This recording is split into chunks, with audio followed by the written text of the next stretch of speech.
सुंदरकांड भाग 5 हिंदी में अर्थ। चंद्र जी के तेज बल और बुद्धि की अधिकता को लाखों शेष भी नहीं गा सकते। वे एक ही बाण से सैकड़ों समुद्रों को सोख सकते हैं।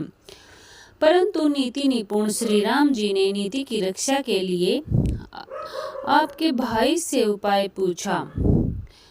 उनके वचन सुनकर वे श्री राम जी समुद्र से राह मांग रहे हैं। उनके मन में कृपा भी है, इसलिए वे उसे सोखते नहीं। दूत के ये वचन सुनते ही रावण खूब हंसा और बोला, जब ऐसी बुद्धि है तभी तो वानरों को सहायक बनाया है। स्वाभाविक ही डरपोक विभीषण के वचन को प्रमाण करके उन्होंने समुद्र से मचलना ठाना। अरे मूर्ख, झूठी बड़ाई क्या करता है? बस मैंने शत्रु राम के बल और बुद्धि की था पाली। जिसके विभीषण जैसा डरपोक मंत्री हो, उसके लिए संसार में विजय और विभूति कहाँ। रावण के वचन सुनकर दूत का क्रोध बढ़ गया। उसने अवसर जानकर लक्ष्मण द्वारा दी गई पत्रिका निकाली और कहा, श्री राम जी के छोटे भाई लक्ष्मण ने यह पत्रिका दी है। हे नाथ, इसे बचवा कर छाती ठंडी कीजिए। रावण ने हंसकर उसे बाएं हाथ से लिया और मंत्री को बुलवाकर वह मूर्ख उसे बांचने लगा। पत्रिका में लिखा था, अरे मूर्ख, केवल बातों से ही मन को रिझा कर अपने कुल को नष्ट भ्रष्ट करने कर श्री राम जी से विरोध करके तू विष्णु, ब्रह्मा और महेश की शरण जाने पर भी नहीं बचेगा। या तो अभिमान छोड़कर अपने छोटे भाई विभीषण की भांति प्रभु के चरण कमलों का भरमर बन जा, अथवा रे दुष्ट श्री राम जी के बाण रूपी अग्नि में परिवार सहित पतिंगा हो जा। दोनों में से जो अच्छा लगे सो कर। पत्रिका सुनते ही रावण मन में भयभीत हो गया, परंतु मुख से ऊपर से मुस्कुराता हुआ वह सबको सुनाकर कहने लगा, जैसे कोई पृथ्वी पर पड़ा हुआ हाथ से आकाश को पकड़ने की चेष्टा करता हो, वैसे ही यह छोटा तपस्वी डींगे हाँकता है। सुक दूत ने कहा, हे नाथ, अभिमानी स्वभाव को छोड़कर इस पत्र में लिखी सब बातों को सत्य समझिए। क्रोध छोड़कर मेरा वचन सुनिए। हे नाथ, श्री राम जी से वैर त्याग दीजिए। यद्यपि श्री रघुवीर समस्त लोगों के स्वामी हैं, पर उनका स्वभाव अत्यंत ही कोमल है। मिलते ही प्रभु आप पर कृपा करेंगे और आपका एक भी अपराध वे हृदय में नहीं रखेंगे। जानकी जी श्री रघुनाथ जी को दे दीजिए। हे प्रभु, इतना कहना मेरा कीजिए। जब उस दूत ने जानकी जी को देने के लिए कहा, तब दुष्ट रावण ने उसको लात मारी। वह भी विभीषण की भांति चरणों में सिर नवाकर वहीं चला जहां कृपा सागर श्री रघुनाथ थे। प्रमाण करके उसने अपनी कथा सुनाई और श्री राम जी की कृपा से अपनी गति पाई। श्री जी कहते हैं, हे भवानी, वह ज्ञानी मुनि था। अगस्त ऋषि के शाप से राक्षस हो गया था। बार बार श्री राम जी के चरणों की वंदना करके वह मुनि अपने आश्रम को चला गया। इधर 3 दिन बीत गए, किंतु जड़ समुद्र विनय नहीं मानता। तब श्री राम जी क्रोध सहित बोले, बिना भय के प्रीति नहीं होती।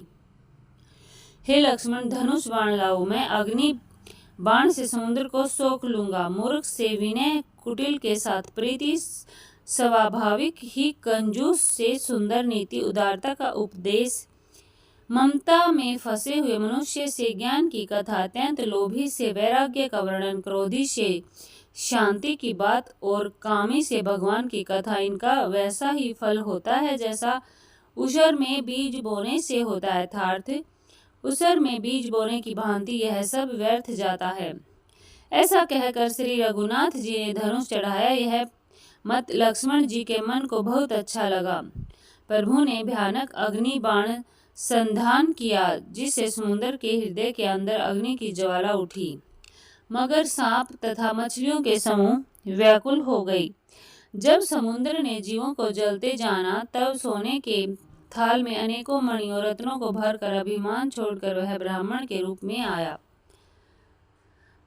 काकभूषणी जी कहते हैं, हे गरुड़ जी सुनिए, चाहे कोई करोड़ों उपाय करके सींचे, पर केला तो काटने पर ही फलता है। नीच विनय से नहीं मानता, वह डांटने पर ही झुकता है, रास्ते पर आता है। समुद्र ने भयभीत होकर प्रभु के चरण पकड़कर कहा, हे नाथ मेरे सब अवगुण क्षमा कीजिए। हे नाथ, आकाश वायु अग्नि जल और पृथ्वी इन सब की करनी स्वभाव से ही जड़ है। आपकी प्रेरणा से माया ने इन्हें सृष्टि के लिए उत्पन्न किया है। सब ग्रंथों ने यही गाया है, जिसके लिए स्वामी की जैसी आज्ञा है वह उसी प्रकार से रहने में सुख पाता है। प्रभु ने अच्छा किया जो मुझे दंड दी, किंतु मर्यादा जीवों का स्वभाव भी आपकी ही बनाई हुई है। डोल, गंवार, शूद्र, पशु और स्त्री ये सब शिक्षा के अधिकारी हैं। प्रभु के प्रताप से मैं सूख जाऊंगा और सेना पार उतर जाएगी। इसमें मेरी बड़ाई नहीं है, मेरी मर्यादा नहीं रहेगी। तथापि प्रभु की आज्ञा अपेल है, अर्थात आपकी आज्ञा का उल्लंघन नहीं हो सकता, ऐसा वेद गाते हैं। अब आपको जो अच्छा लगे मैं तुरंत वही करूं।